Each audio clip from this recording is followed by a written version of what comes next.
शहर गाजियाबाद बन गया है। प्रदूषण को लेकर गाजियाबाद रेड जोन में है।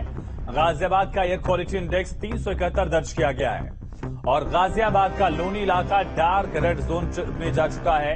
लोनी की हवा सबसे ज्यादा खराब है, जहां एयर क्वालिटी इंडेक्स 417 तक दर्ज किया गया। सोचिए किस तरह से दिल्ली एनसीआर में हवा जो है वो जहरीली हो चुकी है। सबसे ज्यादा प्रदूषित शहर देश का गाजियाबाद और गाजियाबाद का सबसे प्रभावित इलाका लोनी, जहां एयर क्वालिटी इंडेक्स 417 तक पहुंच चुका है।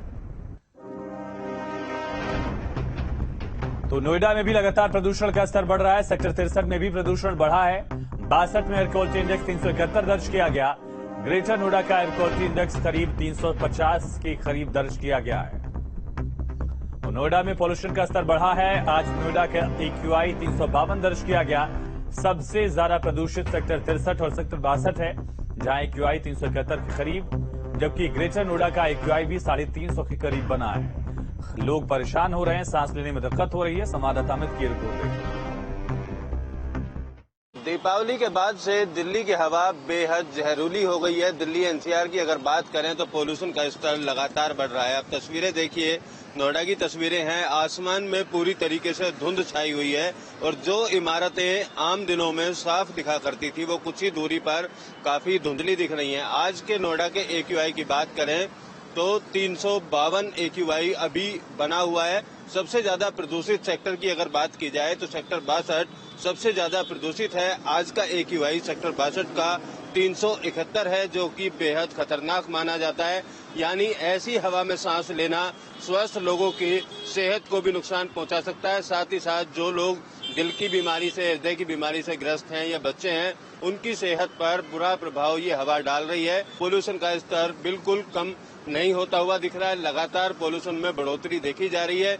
ऐसे में ग्रैब सिस्टम भी लागू किया गया था, उसका भी कोई खासा असर आबो हवा पर होता हुआ नहीं दिख रहा है। लिहाजा लोगों की सेहत बेहद खराब हो रही है ऐसी हवा में। और डॉक्टरों की माने तो पिछले कुछ दिनों से सांस लेने में दिक्कत के चलते जो मरीज हैं इस समस्या को लेकर लगातार अस्पतालों में पहुंच रहे हैं।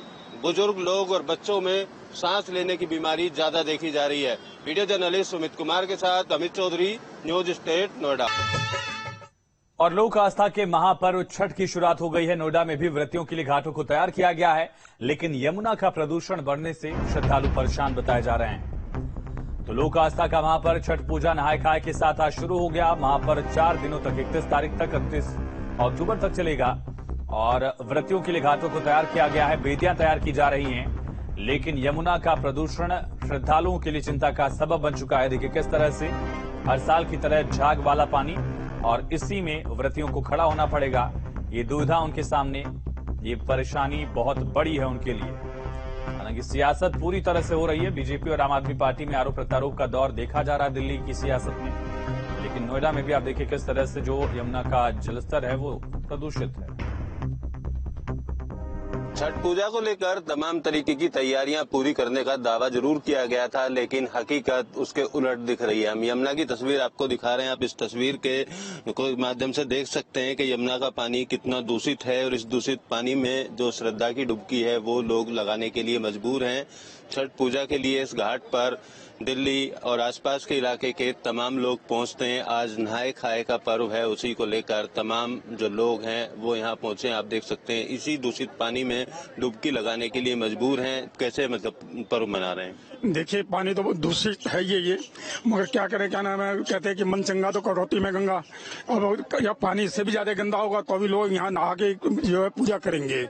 अब जो समिति है, छठ पर्व समिति जो यहाँ पर आयोजन कराती है, उसका कहना है कि टेंट इस बार नहीं लगाया गया है। अब देखना होगा कि किस तरीके की तैयारियां आने वाले दिनों में यहाँ देखी जा सकती हैं। वीडियो जर्नलिस्ट सुमित कुमार के साथ अमित चौधरी, न्यूज स्टेट, नोएडा। और इसी बीच एक बड़ी खबर है। कालिंदी कुंज घाट पर पूजा नहीं होगी। एनजीटी ऑर्डर के कारण पूजा की इजाजत नहीं मिली। दिल्ली सरकार की लिस्ट में घाट का नाम नहीं है। दिल्ली में पूजा के लिए 1100 घाट चिन्हित किए गए हैं। 1078 कृत्रिम घाट और 22 यमुना किनारे घाट बनाए गए हैं, लेकिन कालिंदी कुंज घाट का नाम लिस्ट में नहीं है। बताया जा रहा है कि एनजीटी के ऑर्डर की वजह से पूजा की इजाजत यहां नहीं दी गई है। एनजीटी ने प्रदूषण को लेकर कई सारे कायदे बनाए थे, उस वजह से कालिंदी कुंज घाट को यहां शामिल नहीं किया गया है। यानी कि यहां पर छठ पूजा की इजाजत नहीं होगी। इसके अलावा कुल 1100 घाट बनाए गए हैं, जिनमें से 1078 कृत्रिम घाट और 22 यमुना किनारे घाट बनाए गए हैं, जहां आस्था के महापर्व छठ पूजा की अर्चना यहां होगी और अर्घ दिया जाएगा 30 तारीख की शाम को, फिर 31 तारीख की सुबह उगते सूरज को। तो कालिंदी कुंज घाट पर पूजा नहीं होगी, ये बड़ी खबर है। एनजीटी ऑर्डर के कारण पूजा की इजाजत नहीं दी गई है। एक तरफ श्रद्धालुओं के सामने प्रदूषित जल का एक मुसीबत का सबब, देखिए किस तरह से व्रती जो हैं इसी में पूजा अर्चना कर रही हैं।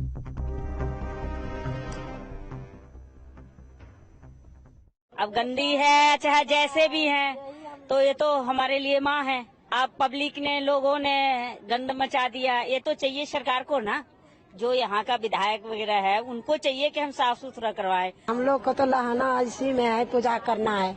हम लोग को ये त्योहार है, बहुत भारी त्योहार है। नहीं इसमें लहाना है तो इसी में रख देना है, लहाना है, पूजा करना है। नहीं लहाएंगे तो फिर कैसे शुद्ध होगा। तो यूपी पुलिस अब हाईटेक होगी। पुलिस को नंबर 1 बनाने के लिए कई 100 करोड़ की धनराशि खर्च की जाएगी। प्रदेश के 1531 स्थानों में साइबर हेल्प डेस्क की स्थापना भी की जा चुकी है। जल्द UP police body worn camera और 4 बॉडी प्रोटेक्टर से लैस होगी। प्रदेश के 10 जिलों में hi tech social media monitoring cell और लॉ एंड ऑर्डर के लिए QRT टीम स्थापित की जाएगी। क्विक रिस्पांस टीम बनेगी। क्राइम सीन वीडियोग्राफी ऐप भी जल्द लागू होगा। तो 650 करोड़ से ज्यादा की राशि मंजूर की गई है और उत्तर प्रदेश पुलिस को हाईटेक भी किया जा रहा है।